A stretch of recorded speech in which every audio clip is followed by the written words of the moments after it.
നമ്മളിതൊക്കെ പറയുമ്പോഴും നമ്മൾ വളരെ സമകാലികമായിട്ടുള്ള ഒരു വിഷയം കൂടി കൈകാര്യം ചെയ്യാൻ ആഗ്രഹിക്കുന്നു. ഇപ്പോൾ നമ്മൾ വളരെ റീസെൻ്റ്ലി ആയിട്ട് ട്രോളുകളിലൂടെയാണ് ഒരുപക്ഷെ മലയാളി പ്രേക്ഷകരൊക്കെ തന്നെ അത് ഏറ്റെടുത്തിട്ടുള്ളത്.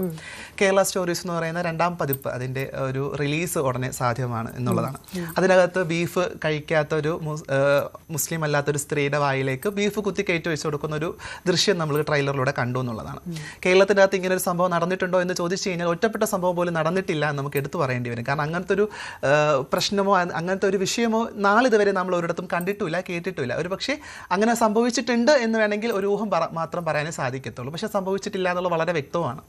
അപ്പം അത്തരം ഒരു ഇടത്തേക്ക് പ്രത്യേകിച്ച് മതേതരപരമായിട്ട് ജീവിക്കുന്ന എല്ലാ മതങ്ങളെയും കൃത്യമായി തന്നെ അംഗീകരിച്ചുകൊണ്ട് സ്നേഹിച്ചുകൊണ്ട് ഒത്തൊരുമയോടുകൂടി പോകുന്ന ഇന്ത്യയിലെ മാതൃകാപരമായൊരു സംസ്ഥാനത്തിരുന്നുകൊണ്ട് നമ്മളിത് കാണേണ്ടി വരുമ്പോൾ വലിയൊരു ബുദ്ധിമുട്ടാണ് നമുക്ക് എല്ലാവർക്കും ഉണ്ടാകുന്നത്.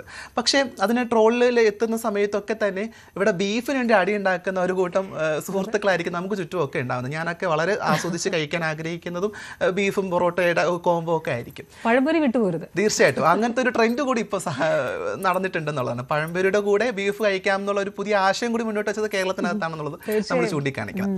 പക്ഷെ എന്തുകൊണ്ടാണ് കേരള സ്റ്റോറീസ് പോലുള്ള സിനിമകളൊക്കെ ഇവിടേക്ക് ഇത് ഇറക്കുന്ന സമയത്ത് ഇവിടുത്തെ മനുഷ്യർക്കിടയിലേക്ക് ഒരു ഭിന്നത സൃഷ്ടിക്കാനാണോ അല്ലെങ്കിൽ ഒരു രാഷ്ട്രീയ താല്പര്യം ഈ വിഷയത്തിന് പിറകിലുണ്ടോ എന്ന് ചോദിച്ചു കഴിഞ്ഞാൽ ആർതി സുമിക്ക് എന്താ പറയാനുള്ളത്? ആരെന്തുദ്ദേശിച്ചാലും അത് നടക്കില്ല. തീർച്ചയായിട്ടും അത് മാത്രമേ പറയാനുള്ളൂ. കാരണം ഇത്രമാത്രം ഭക്ഷണത്തെ സ്നേഹിക്കുന്ന മറ്റൊരു ജനതയുണ്ടോ എന്ന് ചോദിച്ചാൽ സത്യമായിട്ടുണ്ടാവില്ല. എല്ലാ ഭക്ഷണത്തിനും അതിൻ്റെതായിട്ടുള്ള മാന്യത കൊടുത്ത് അതിൻ്റെതായിട്ടുള്ള ഇഷ്ടത്തോടെ അതിൻ്റെതായിട്ടുള്ള ചിലപ്പോൾ നമ്മൾ വിയേർഡായിട്ടുള്ള ഒരുപാട് കോമ്പിനേഷൻസ് പോലും പരീക്ഷിക്കുന്ന ആൾക്കാരാണ്. നമുക്കത് ഇഷ്ടമാണ്. അപ്പൊ അങ്ങനെ നമ്മൾ പരീക്ഷിച്ച് ഗോദ സിനിമയിലൊക്കെ വന്ന ആ കോമ്പിനേഷൻ ഇന്നും അത് ആലോചിക്കുമ്പോൾ നാവിൽ വെള്ളം വരാത്ത മലയാളികൾ ഉണ്ടോ എന്നുള്ളൊരു ചോദ്യമാണ് എനിക്ക് ചോദിക്കാനുള്ളത്. അതുകൊണ്ട് സന്തോഷ് പണ്ഡിറ്റ് ചോദിച്ചതുപോലെ പലർക്കും ആവിഷ്കാര സ്വാതന്ത്ര്യമുണ്ട് എന്നുള്ള രീതിയിൽ ഈ സിനിമയെക്കുറിച്ച് 10 പേര് സംസാരിക്കണം. ഇതായിരുന്നു ഇതിന്റെ ഉദ്ദേശം എനിക്ക് തോന്നുന്നു. അല്ലാതെ അങ്ങനെ ഒരു സാധ്യത കൂടിയുണ്ട്. ഈ സിനിമ 10 പേര് സംസാരിക്കുമ്പോൾ 10 പേര് ഒന്ന് എത്തി നോക്കാനായിട്ട് ശ്രമിക്കണം. സിനിമകൾ കുറച്ചും കൂടി അത് അവരൊരു സെൻസർ ഇപ്പൊ എല്ലാവരും ഉദ്ദേശിക്കുന്ന കുപ്രസിദ്ധിയിലൂടെ അല്ലെങ്കിൽ പ്രസിദ്ധിയിലൂടെ അല്ലെങ്കിൽ ഡയറക്റ്റ് ആയിട്ട് ചെന്ന് ജനങ്ങളിലേക്ക് ഹിറ്റ് ചെയ്യാന്നുള്ളതല്ലോ. ഇൻഡയറക്ട്ലി എങ്ങനെ പറ്റും? അവിടുത്തെ സംഘാടകർക്ക് ഒരു ചെറിയ തെറ്റ് പറ്റി എന്നുള്ളതാണ്. ആ സിനിമ എന്തായാലും കാണാൻ സാധ്യതയുള്ള മനുഷ്യർ കേരളത്തിനകത്തുണ്ടോ എന്ന് ചോദിച്ചാൽ വളരെ ചുരുക്കമായിരിക്കും. അതും അതിനകത്ത് വിമർശിക്കാൻ വേണ്ടി കാണുന്ന മനുഷ്യരായിരിക്കും കൂടുതലുണ്ടാവും. തീർച്ചയായിട്ടും. അതുകൊണ്ട് ഞങ്ങളെ ഭിന്നിപ്പിച്ചിട്ട് ഇതുപോലുള്ള കാര്യങ്ങൾ ചെയ്യാമെന്ന് ആരും വിചാരിക്കണ്ട, നടക്കില്ല.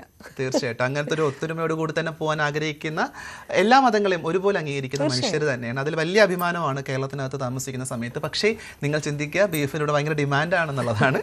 ബീഫിന് ഡിമാൻഡ് കൂടി ആക്ച്വലി അല്ലെ. ഇതിനെക്കുറിച്ച് സംസാരിച്ച് ഒത്തിരി ഇടങ്ങളിൽ ഇതിനെക്കുറിച്ചും അല്ലെങ്കിൽ ബീഫിന്റെ കുറെ വിഭവങ്ങളെ കുറിച്ചും ഒക്കെ എല്ലാവരും ചർച്ച ചെയ്തുകൊണ്ടിരിക്കുകയാണ്. ഉറപ്പായിട്ടും.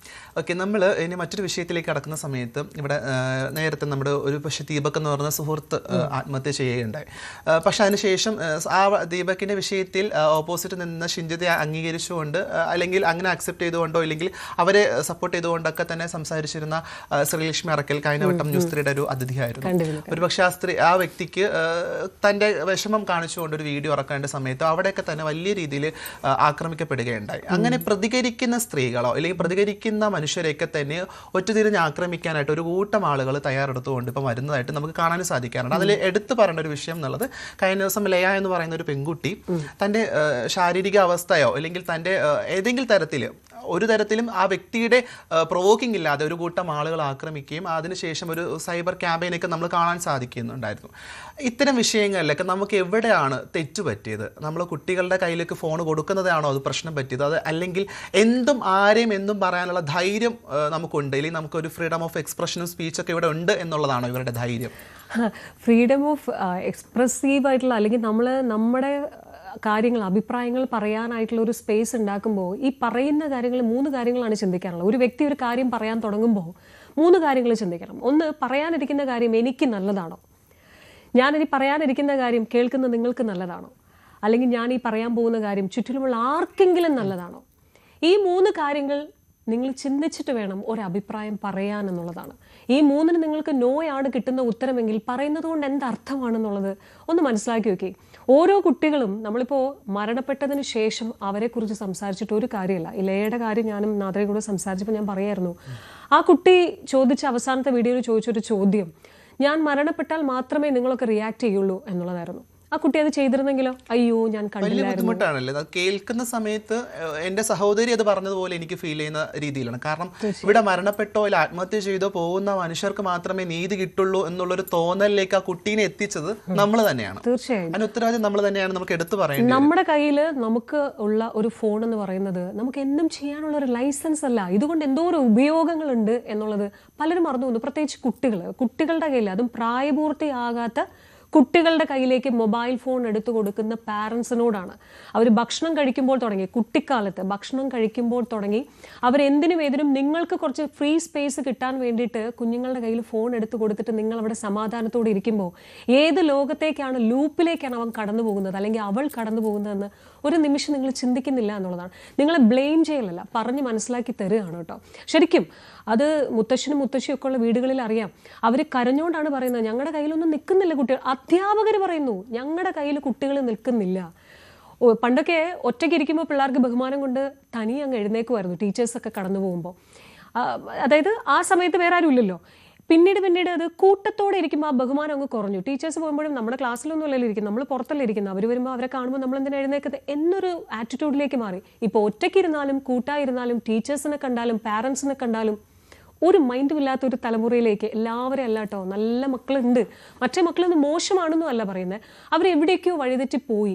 നിങ്ങളങ്ങനെ വഴിതെറ്റുന്നതുകൊണ്ട് നിങ്ങളുടെ ഭാവി എന്തായി തീരുന്നു ഒരു നിമിഷം അവർ ചിന്തിക്കുന്നില്ല. പോകുന്നിടത്ത് പോട്ടെ, നമ്മൾ അതിനെയൊന്നും പ്രശ്നം ആക്കേണ്ട കാര്യമില്ല എന്നുള്ളൊരു തോന്നലാണ് അവർ അതിലേക്ക് എത്തിക്കുന്നത്. തീർച്ചയായിട്ടും ഈ ഫോൺ എന്ന് പറയുന്ന അല്ലെങ്കിൽ സൈബർ ഇടം എന്നൊക്കെ പറയുന്നത് വലിയ രീതിയിൽ വിനോദവും വിജ്ഞാനവും ഒക്കെ തരുന്ന ഒരു ഇടം കൂടിയാണ്.